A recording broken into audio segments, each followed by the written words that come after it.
Assalamualaikum warahmatullahi wabarakatuh. Alhamdulillahi rabbil alamin, wassalatu wassalamu ala asyrafil anbiya'i wal mursalin wa ala alihi wa sahbihi ajmain. Allahumma rabbi syarah lana sudurana wa yassir lana umurana wahlul uqdatan min alsinatina yafqahu aqwalana. Rabbi yassir wa la tu'assir ya karim, Rabbi yassir wa la tu'assir ya karim, Rabbi yassir wa la tu'assir ya karim. Amma ba'.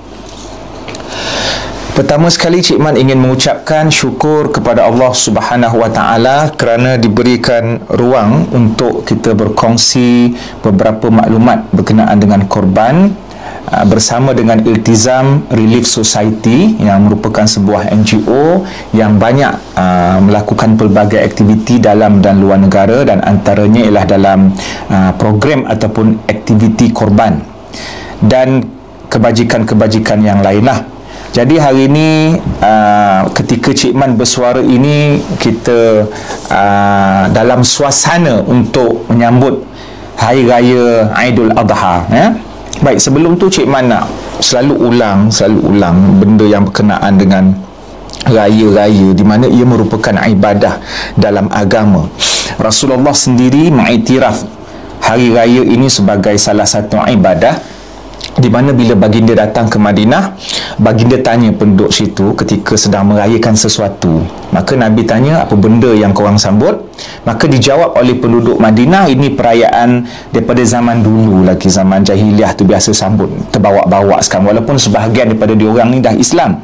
Maka Nabi sebagai seorang Rasul memperkenalkan kepada umatnya, khususnya yang sedang mendengar baginda tu dan untuk kita semua, dua hari raya yang lebih baik daripada hari raya yang lain yang kita duk sambut-sambut ataupun yang orang zaman dulu sambut, iaitu Aidul Fitri dengan Aidul Adha, ataupun Yaumul Fitri ataupun Yaumun Nahri. Maknanya dua hari raya ni, sebelum ni kita dah sambut Raya Aidil Fitri selepas sebulan berpuasa, dan sekarang ini kita dalam suasana Hari Raya Aidul Adha ataupun Yaumun Nahar, penyembelihan, ataupun Hari Raya Korban, ataupun Hari Raya Haji, sebab dia berkaitan dengan orang pergi haji.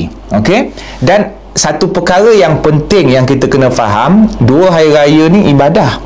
Bila kata ibadah, dia tak boleh dimodified, dia tidak boleh ditukar. 1 Syawal tak boleh pergi ke 2 Zulhijjah, 10 Zulhijjah tak boleh kita nak undurkan ataupun kita nak cepatkan. Jadi ibadah dalam Islam adalah sesuatu yang termaktub secara law oleh Allah Subhanahu Wa Taala sebagai owner kepada agama ini.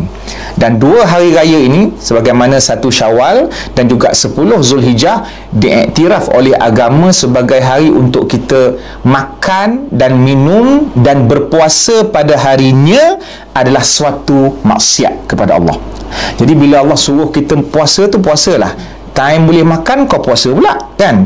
Time puasa pula kau tak makan, kau makan. Jadi benda-benda macam ni menuntut kepada nilai ketaatan kita kepada Allah, bukan kita merujuk semata-mata kepada logik akal. Apa salahnya Cik Man 10 Zulhijjah ni saya nak sambung puasa Arafah? Tak boleh, sebab benda yang berkaitan dengan ibadah adalah menjadi hak milik mutlak Allah Subhanahu Wa Taala untuk menentukan. Cuma bezanya raya puasa dengan raya korban ni, raya puasa disinonim dengan puasa lah, bulan Ramadan 30 hari tu, kan? Dan raya puasa ni antara perkara sunnah yang kita dituntut dalam agama, kita bertakbir. Tapi hari raya korban ni, hari raya haji, sebut pun kita dah tahu aktiviti apa raya korban, korban lah. Raya haji, hajilah. Cuma antara perkara yang dituntut sepanjang hari raya haji ni adalah untuk bertakbir, dan dia punya jangka masa takbir tu lagi lama daripada hari raya puasa. Ini nak menunjukkan bahawa aktiviti ataupun simbolik keagamaan itu lebih meriah pada hari raya korban. Bermula pada 9 Zulhijjah, kita panggil sebagai hari Arafah, dan hari itu disunatkan untuk berpuasa. Maka masuk je maghrib, dah masuk dah esok pagi tu dah disunatkan untuk bertakbir sebagaimana yang kita bertakbir pada hari raya puasa. Berlangsunglah 10 Zulhijjah, berlangsunglah 11, 12, 13 Zulhijjah yang merupakan tempias ataupun sebahagian daripada hari raya korban, di mana 3 hari ni 11, 12, 13 itu dipanggil sebagai ayyamut tasyrik, di mana tasyrik ini antara maksud yang dihuraikan oleh ulama ialah hari untuk kita menghamparkan daging-daging korban supaya dia dapat dijemur dan seumpamanya. Jadi 3 hari tu, ada 4 hari lah, 4 hari lebih tu kita disunatkan untuk bertakbir. Orang pun tak pandang pelik sebab itu memang tuntutan daripada agama. Dan 3 hari itu juga adalah hari yang diberikan suatu autoriti untuk kita melaksanakan korban yang dituntut sempena hari raya korban. Jadi siapa yang tak sempat pada 10 Zulhijjah, maka dia boleh berkorban dan dianggap sebagai korban adha, itu istilah tu, pada 11, 12, 13. Kalau pada tarikh-tarikh lain 3 Syawal ke 4 Syawal, dapatlah pahala sembelih lembu, tapi dia korban biasa. Cuma sempena hari raya korban, istilahnya dalam agama sebagai ibadah korban yang hukumnya sunat muakkad yang sangat dituntut, maka kita boleh sembelih 10, 11, 12, 13 Zulhijjah. Tuan-tuan dan puan-puan pendengar yang Cik Man kasihi sekalian, kalau fikir kan, dalam hidup ni banyak benda yang kita korban. Duit tu banyak yang kita korban. Korban di Shopee, korban Lazada, korban dekat Zulian, korban dekat Maidin, dekat Lotus kan. Tiba-tiba nak korban pula pada benda-benda yang kita nak kena sembelih lembu. Kadang-kadang kita terfikir, jiwa kita ni jenis yang suka berkira. Manusia ni cenderung suka berkira kan.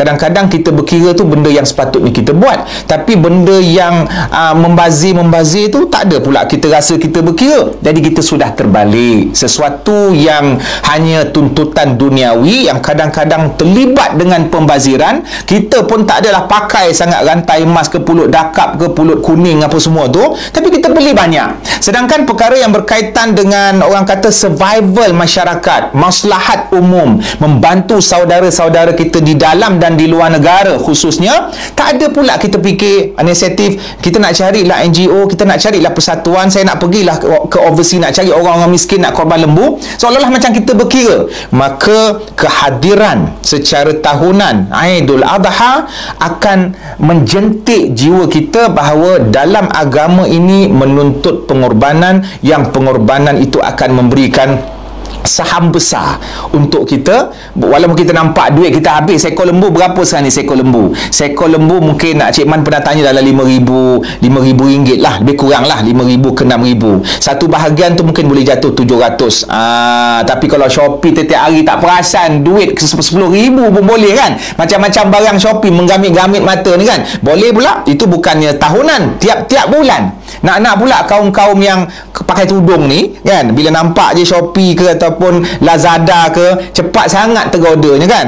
Mentang-mentang lah duit poket orang lain yang habis. Itu contoh je lah, bukan dekat Malaysia. Baik, jadi korban yang bersifat tahunan yang dituntut sekali seumur hidup ini, paling-paling kurang adalah seumur hidup kita buat sekali ni, kenapa kita masih melewatkan? Kenapa masih kita tidak mewujudkan? Kadang-kadang kesedaran tu ada tapi kita tidak refresh. Jadi Cik Man mengajak diri Cik Man juga dan juga kepada semua supaya kita menghayati Hari Raya Haji bukan sekadar menjadi ruang saham untuk mereka yang pergi ke Mekah, tetapi yang kita duduk dekat Malaysia tak ke mana-mana ni, ada tuntutan sempena Hari Raya Haji. Sebab tu Nabi sebut dalam satu hadis sahih, apabila seseorang yang memasuki dalam ruang lingkup 10 hari awal Zulhijjah dan dia berniat untuk melaksanakan korban, ni yang tak pergi haji lah, maka disunatkan dia untuk tidak memotong ataupun mengerat mana-mana bahagian. Ya, faham-faham lah, takkan potong kepala pula, maknanya bulu-bulu ataupun kemudian kuku dan seumpamanya. Tapi Cik Man, kalau kuku saya dah macam garpu dah Cik Man, kan, kalau nak makan sup tu tak payah pakai sudu, takkan nak biarkan, tu cerita lain lah. Dan kalau potong pun dengan sengaja, tidaklah mendatangkan dosa, tetapi kita melanggar sesuatu yang orang kata ialah sumber pahala. Kita nak ikut Nabi, kita nak ikut apa yang datang dalam hadis sahih, maka sebaik-baiknya ada peluang, kita amalkan peluang ini bagi siapa yang berniat untuk melaksanakan korban. Itu yang pertama lah, isunya korban. Kedua, Adakah kita merasakan bila kita kalau seorang tu nak korban seekor lembu, maka dia akan keluarkan RM5,000, lebih kurang 5 ataupun 6,000. Kalau seorang tu tak mampu, kemudian mungkin dia akan keluarkan 700. Adakah dia perlu dia merasakan bahawa ini satu pembaziran? Tentulah tidak. Okey, sebab dia terkait dengan agama dan dia terkait dengan kita melaksanakan suatu sunnah kenabian yang merupakan kejadian yang berlaku pada Nabi Ibrahim dan anaknya Nabi Ismail, kan? Dalam Quran ni, bukan Cik Man sebut, dalam Quran, ya bunayya inni ara fil manam anni adbahuka, wahai anak kesayanganku. Bunayya, kan? Bunayya tu anak kesayangan, maknanya dia punya sirah dia untuk kita nak menyatakan, kita nak panggil seseorang itu sebagai sekadar anak. Ya bni, ya bni, ya bni tu anakku, tapi nak nampak kita macam manjakan dia, ya bunayya dalam isim tasghir. Baik, jadi Nabi Ibrahim dia sebut pada anak dia ni, ayah mimpi yang ayah sembelih engkau, anni azbahuka fanzur madza tara. Jadi apa pendapat kau? Madza tara, kan macam pernah dengar lagu Wahidah Wasini, kan? Tapi ini ayat Quran. Jadi apa pendapat kau? Seorang anak kadang-kadang dia marah, takkan ayah nak bunuh saya. Tapi kita jangan lupa, anak Nabi Ibrahim ni Nabi Ismail alaihissalam.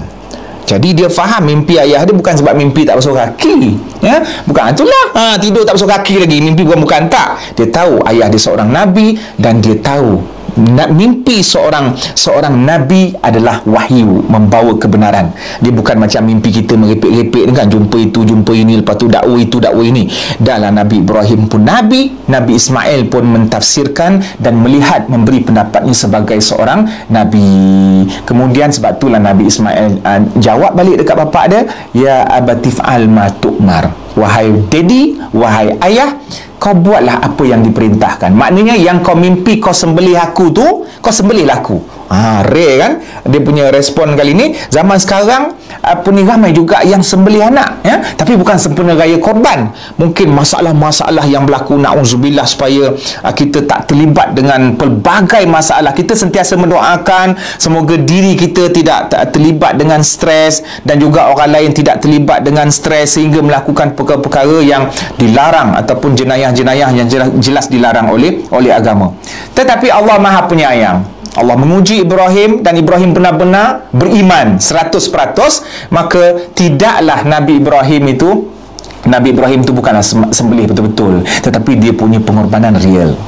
Dia punya pengorbanan real. Jadi Allah menukarkan Nabi Ismail kepada Kibash, yang daripada situlah yang merupakan titik tolak, punca kepada sejarah pengorbanan yang kita laku. Cuma kita ni berkorban nak keluarkan 6,000 tu tak adalah sampai diperintahkan untuk korbankan anak sulung ke ataupun anak kesayangan kita, keluarga kesayangan kita. Kita cuma diperintahkan untuk menyembelih korban daripada binatang al-an'am, lembu, unta, kemudian kibash dan keluarganya, kambing. Kalau lembu tu termasuk keluarga dia, kerbau pun termasuk juga, al-jamus, walaupun terjemahan dia lembu bakar, kerbau jamus, tapi para ulama memasukkan kerbau dalam keluarga lembu. Jadi kita dituntut hanya untuk menyembelih lembu, bukan untuk sembelih yang bukan-bukan ataupun benda yang berat sampai terpaksa korbankan nyawa anak dan isteri kita. Cuma pengorbanan tu nilainya di mana? Duit yang kita simpan. Kita rasa berkorban, kita terpaksa ataupun kita dengan sudi mengeluarkan wang simpanan kita yang ribuan itu, 5,000, 6,000 ataupun sebahagian daripada lembu ada 7 bahagian, unta ada 7 bahagian. Tapi Cik Man tak tahulah satu bahagian unta berapa, seekor unta pun Cik Man tak tahulah berapa harganya. Cuma kita katakan 700 untuk satu bahagian ataupun 1,400 lebih untuk 2 bahagian. Dan kambing, maka inilah nilai pengorbanan yang kita merasakan. Sebab kadang-kadang setengah orang 700 tu dah cukup besar dah tu. 700 tu mungkin dia simpan 3-4 tahun. Ada setengah orang pula 5,000 tu celah gigi aja. So kita tak boleh nak, bila kita mampu buat korban ni, kita tak boleh nak mempelekehkan orang lain. Bahkan korban ini dengan tujuan untuk bersedekah, maka kita niatkan apa yang kita lakukan untuk membantu saudara-saudara kita yang mengalami krisis makanan, miskin dan seumpamanya. Maka sebab itulah pelbagai gerak kerja ataupun aktiviti yang dilakukan untuk menggiatkan lagi masyarakat di Malaysia khususnya bagi melaksanakan korban, membantu fakir-fakir miskin dari segi pengagihan makanan, sama ada di Malaysia ataupun di luar negara secara umumnya. Sebab dalam hadis antara yang Nabi sebut dan kita akan masuk ke dalam syurga dengan aman adalah it'amut ta'am.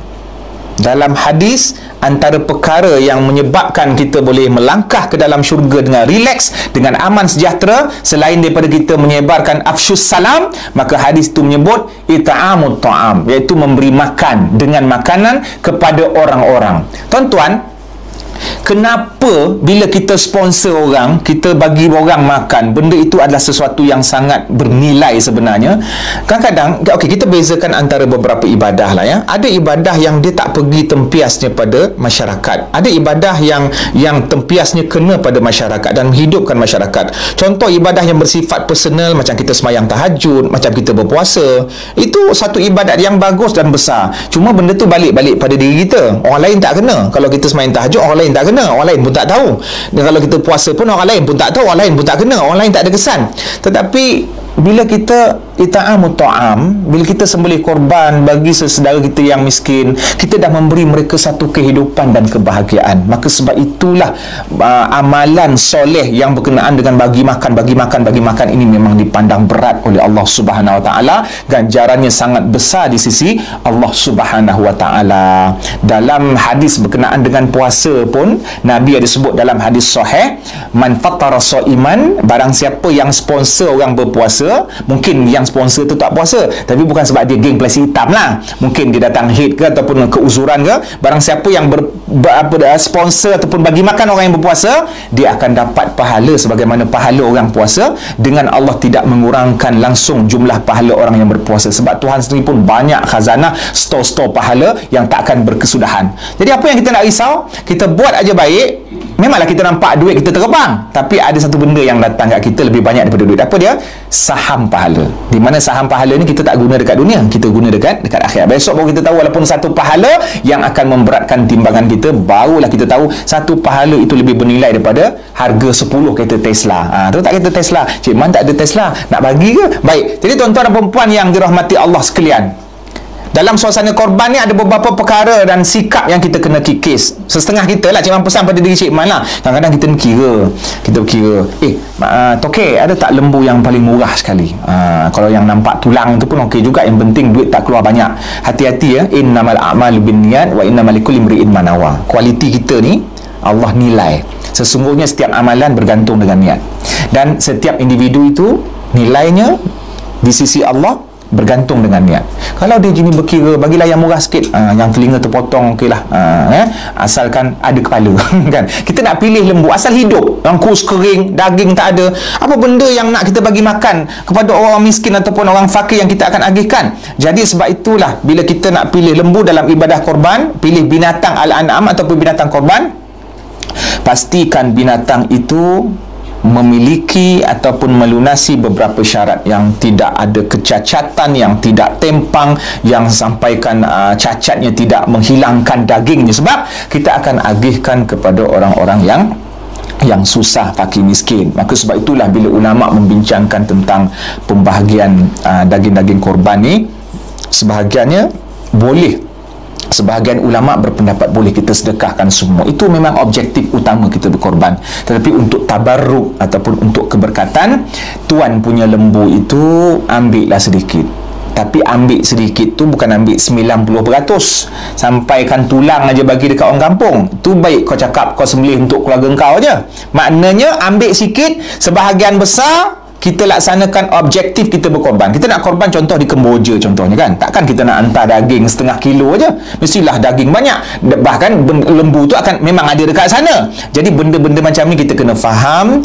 Bila kita nak melaksanakan ibadah korban, apa objektif utama di sebalik pengorbanan itu. Dan pengorbanan ini jika kita nak compare satu sacrifice yang dilakukan oleh Ibrahim jauh sangat bezanya.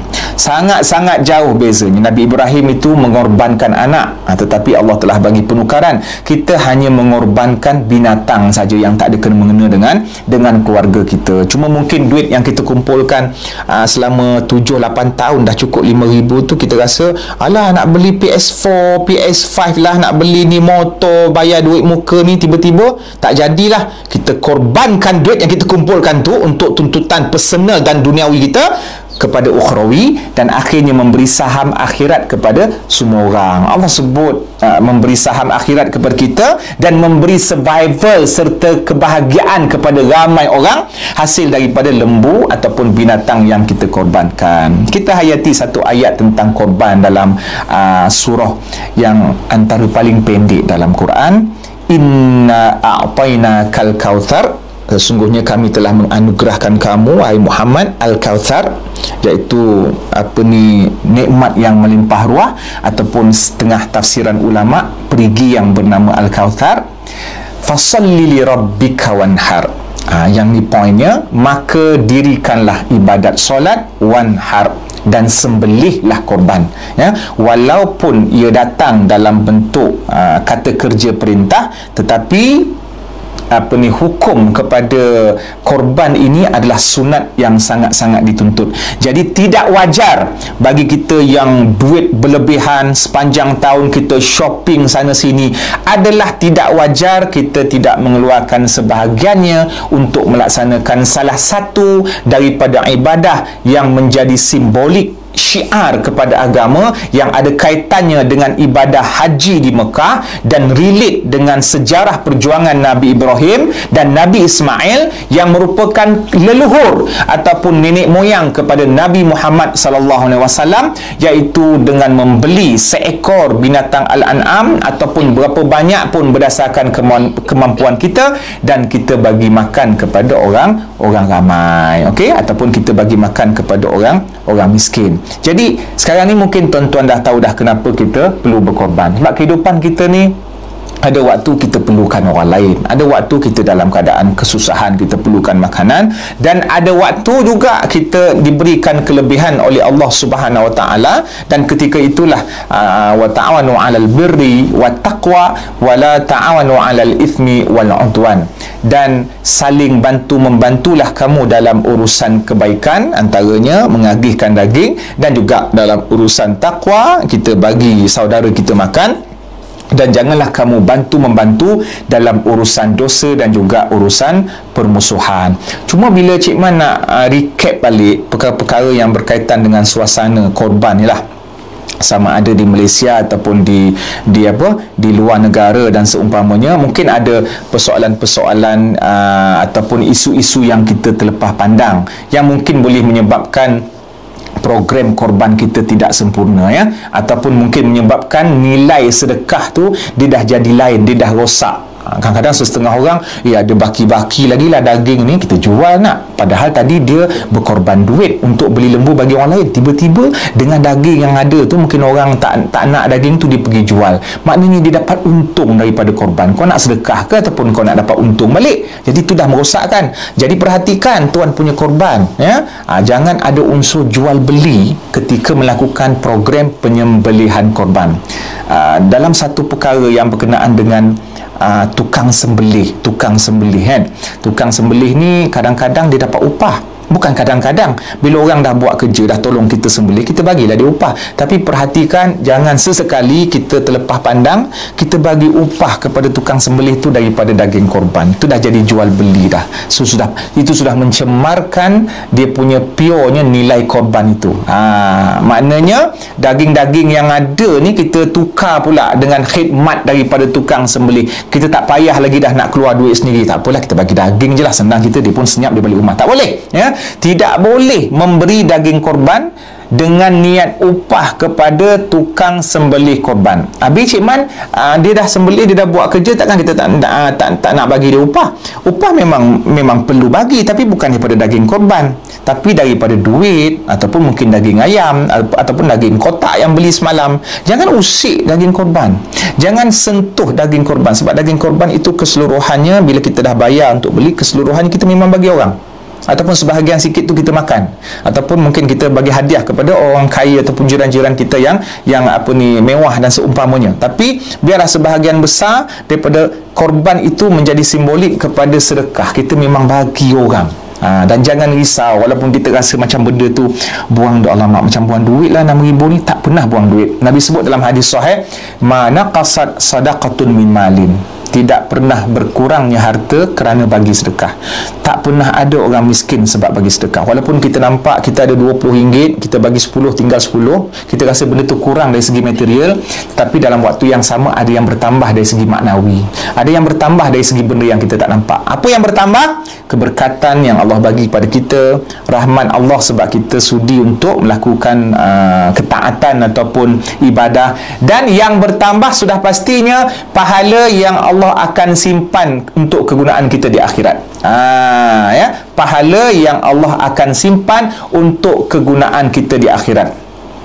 Kalau nak cerita pasal kelebihan lah, kadang ada juga yang berkongsi dengan Cik Man ataupun bertanya tentang betul ke binatang korban yang akan jadi tunggangan di akhirat. Cuma para ulama membahaskan tentang hadis ini, tidak ada hadis ataupun fadilat yang khusus tentang kelebihan kita sembelih korban, kecuali pahala yang kita confirm dapat. Dan hadis-hadis yang menceritakan tentang haiwan yang akan menjadi tunggangan itu diperselisih dan dipertikaikan oleh para ulama sebagai hadis yang dhaif dan seumpamanya, dan kita tak boleh katakan sahih. Dan satu hadis lagi yang dihukumkan mursal, yang menyebut tentang tidak ada amalan yang dicintai oleh Allah bagi seseorang pada hari raya haji melainkan ihraqud dam, melainkan amalan menumpahkan darah. Tumpah darah apa? Bukan tumpah darah mengandung salin dah, bukan tumpah darah berperang, tapi menyembelih lembu.